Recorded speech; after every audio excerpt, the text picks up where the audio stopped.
We spent the night at Topsail Hill Preserve State Park, and this is our review. Looking forward to this beautiful state park. We're standing in the campground of Topsail Preserve State Park in Florida, and this is a big park, I think. It has lots of RV sites with full hookups. It has tent sites. It even has bungalows and cabins. What do you think? Is this too big of a park? Well, it's not too big for sure. If it has lots of campsites, that's okay, because they're all in individual loops and you're in different little neighborhoods. So it doesn't feel too big to me. I like all of the cool amenities that they have. Yeah, this is growing on me. We like the other ones in the area, St. Andrews and Grayton and Henderson. They're a little bit smaller, a little bit more compact, but still with great amenities. But this park's growing on us, especially since it has full hookups. It's pretty good. There's a lot of big Class A's and fifth wheels in here. So if you're at a bigger rig, this is probably the park for you, versus Grayton. Henderson tend to be a little bit smaller, especially Grayton. But we love the amenities here.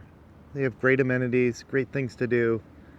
And I've always loved this park, so it didn't need to grow on me. since Topsail used to be a private park, there are a lot of things to do here. It's almost an RV resort. Yeah. So we're going to list all the things we can see from where we're sitting and all the things we can think of off the top of our head, because there's a lot. Yeah. All right, you go first. Well, we are sitting at the shuffleboard arena. There's 4 shuffleboard courts. I don't know if you call them courts. There's 3 miles of trails at this park. I think most of them are from here to the beach. I'd say it's about a mile of a trail. They have bicycle rentals right over here at the country store / cafe / visitor center. There's a pool right over there.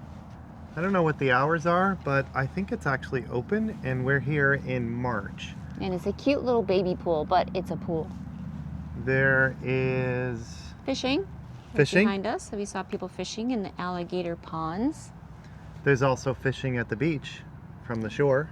Also at the beach from the shore is a snorkel trail where they put cement pilings out in the shape of a sea animal. I think it's a seahorse. Seahorse. You line up the 2 posts at the beach, the tall one with the little one, and then you look behind you and you can walk or swim straight out, and there's a snorkel trail there.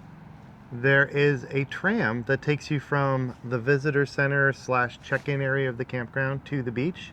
Makes a couple stops along the way. Saves you that 1 mile or maybe a little more than a mile walk to the beach.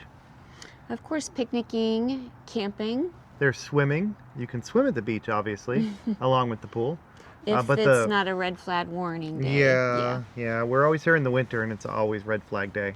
Not always, but But the beach is fantastic. beautiful. Beautiful white sand beaches. All right, what else we got? What else is there? Oh, I forgot. Horseshoes are right back here. You can go get some horseshoes to play horseshoes. I think there might have been at least 2 to 4 horseshoe courts, playing fields. Okay. We talked about bike rentals at the cafe that's right over there. Yep. And that means that there's bike trails here. So the Yes. path that you take that goes to the beach, that the tram runs on, is also paved. So that's a paved bike trail for you. What else do we have? Well, you can also just, I wouldn't say wine and dine, but the cafe is really cute, and you can get muffins and different kinds of coffee and just sit out on the patio, which we can see people doing over there. And They had muffins, yeah, drinks, coffee. There's also a little store attached to it. Yeah. So you can pick up some RV maintenance items that you might need. Souvenirs. Little things like that, little and fishing souvenirs rods. for the park and stickers and stuff. Yeah, Yep. You can get your laundry done while you're here. that's an activity. Yep. You can turn it into an activity because it's like a laundromat. I don't remember how many Yeah, machines they they're- had. I would guess they have at least 6 5 washers, of 6 each. dryers, Yeah. something like that. So you could really get your laundry done here. You can take showers. That's an activity, sure. That's Since an we're amenity, right? full-time, and when we were in our van, we were always looking for places to take showers that are good. So Yeah, but most of the time we were showering in our van. But we know a lot of people like to use the showers. And The let me campground tell shower. you, the showers are beautiful and very clean. They smell clean and they look clean. Yeah, one of the impressive things about Florida state parks is how clean the facilities always are. We've been to, I think, 36 state parks now that we've stayed over at in the campground, and they've all been very clean. And they almost always have an electrical outlet and drying, hand drying. So I know some ladies like to dry their hair under the hand dryer. All right, what other activities here? Well, you can birding. watch. Oh, I don't know how we forgot about birding because that is a favorite thing of mine. So far this morning, I've heard chickadees, cardinals. They have the big white birds and the small birds. Are you talking about cranes? Are you talking about ibises? I think they're all eagles. They all look like eagles. Small eagles and large eagles. Well, when you come from the west, we've lived out west for a long time. It's really, really fantastic, especially in Florida in the wintertime, because a lot of the birds come south and they're all here, almost everywhere. There's other wildlife here too. I'm gonna guess they have armadillos. I don't know that I haven't seen any. They're little piles. They have lots of squirrels. No bears. They might tell you that they have bears here, but their trash cans are not bear proof, so that's how we tell. That's a sign to us. Yeah. What else? At least Just not looking frequently. around. We mentioned Well, there's hiking. There's fields. I'm sorry. Do you want to talk about hiking next? No, I'll just. All right, let's stick Thinking for out the loud. fields for a minute. There's lots of open space that you can throw a frisbee or maybe put up a volleyball net or badminton net. So Topsail is one of those places that if you come to and you want to stay for a week or so, you don't need to bring anything. There is enough here to keep your whole family or yourselves. Are you saying there's lots to do here? There is lots to do Because here. he almost always says there's not a lot to do here. Right. If you compare it to Grayton Beach State Park that's down the road, there's a beach and there's a hike. And there's camping. And you could bike, but there aren't horseshoe courts. There's not a pool. There's no fishing pond. That's a big deal for Bill to say that there's lots to do There's a lot more here than some of the other parks we've been to. So now we've moved inside to talk about what's nearby Topsail Hill Preserve State Park. There is, like we said, a little camp store that has a cafe. It's so cute. Very cute. Has drinks. You can sit out there every morning. If you need something more than that, though, there is a Subway / gas station convenience store within a 10-minute walk outside the park. Basically at the corner. Yeah. And is there other shopping? Yeah, nearby? so Walmart Supercenter is an 8-minute bike ride on a paved trail, an established bike trail, and then it really, you go outside the park and you go up to Highway 89 and you follow that trail there, and then you need to cross that major intersection, but it's at a light. And we love Walmart Supercenters because they're very consistent. We get the same kinds of things, and it's very helpful. So I think you could bike there, but I think when I looked on the map, it was about an hour walk because they have you go a different way. I don't know why Google does that. Huh. So I would think you would just walk that same trail. I think you could, and I think it would be walkable within a half an hour. Yeah, it's not going to be like pretty, but... Right, you're walking down a pretty major road. Mm-hmm. And there's bikes that you can rent also at the cafe right there, and they're super cute. So if you want something that's at Home Depot, if you want to go out to restaurants, the city of Destin is about a half hour to an hour away to the west. Driving. Yeah, driving.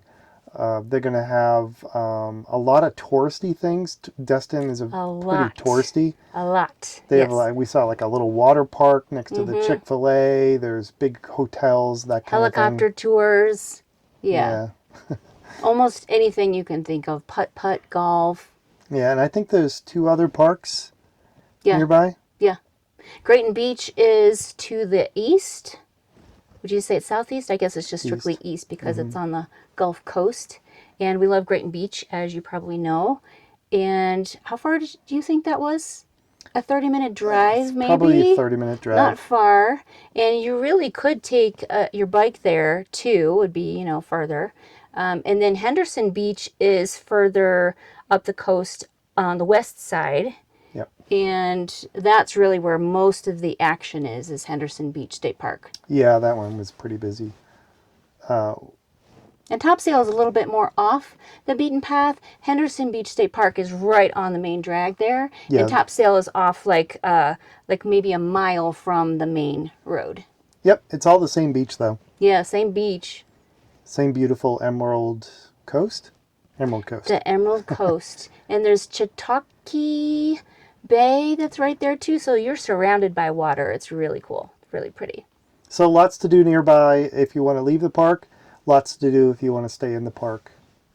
Because it used to be a resort, campground. Lots of cool things. Yep, and then tomorrow we'll sum up our feelings on the park and let you know if we would stay here again. What do you think? There's 3 things that give us pause about Topsail State Park and why we usually pick the other state parks in the area over this one. The first is the price. For this park for one night in March on a weeknight was just over $61. $61? Yeah, I hadn't told her the price yet. I did not know that. We don't mind splurging once in a while, but this is over our budget, and so we'll need to stay at cheaper places to make up for it. Especially for just staying one day. I can see if you're staying longer, but one day you don't have time to really experience everything and enjoy everything here. It would be an expensive week to be here. The second thing that gives us pause is the size of the park. Because this was an RV resort before it was a state park, the sites tend to be a little bit smaller and closer together. There doesn't tend to be as much vegetation between the sites, although you can see You can't see. the site next to us through that vegetation. Compared to other Florida state parks, this one has a little less vegetation between the sites, and we prefer more spacing. I don't think that's true, but There's also a lot of people here. So Yeah, it's this park busy. is louder than Busy we thought it place. was going to be. there's lots of golf carts driving around, people going to the trash. I mean, it's a little village. There's also an Air Force base nearby that we heard jets flying over this morning, so they must have morning activities, and that was a little loud, but also kind of cool. But the last time we were here, we didn't hear it at all. So it definitely depends on the schedule. But when they do fly over, it is very loud. You cannot talk to someone and hear them. And maybe we should have gone down to the beach this morning and watched them as well, instead of just hearing them. That would have been fun and cool to see. It's a positive and a negative about the same thing. The last thing that gives us pause is the availability of sites. It's pretty hard to get a site here because of all the amenities, because of the proximity to the beach, and because they can fit larger rigs and have full hookups. This is a very popular destination for a lot of people. And probably because usually larger rigs, camping rigs, they usually book out 6 months ahead of time. Florida has the advantage here. They can book a reservation a month ahead of people who are non-residents. They also get a discount on the price. So we talked to one person last night, and he said that they were looking for 3 big sites for a number of days in a row, and they book 11 months out to the day to try and get a site that fits everyone. Other than that, I think this is a pretty good park. Well, I love it, and I would stay here more frequently had I not learned that it was $61 a night. Yeah. Grayton is probably 48 if I remember correctly.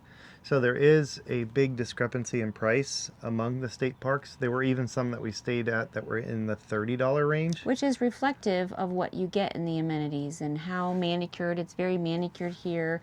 There's a lot of activity with volunteers driving around, and I don't know what they're doing, but a lot of things. Yep, there's a lot going on here. Well, that's our review. We would definitely stay here again. Maybe not for multiple nights in a row because of the price, but definitely yeah, but we would. also multiple nights in a row because you want to experience the amenities. So I would say if you're staying here, it might not be worth it if you are worried about the cost for just one night. I would stay at least 2 or 3.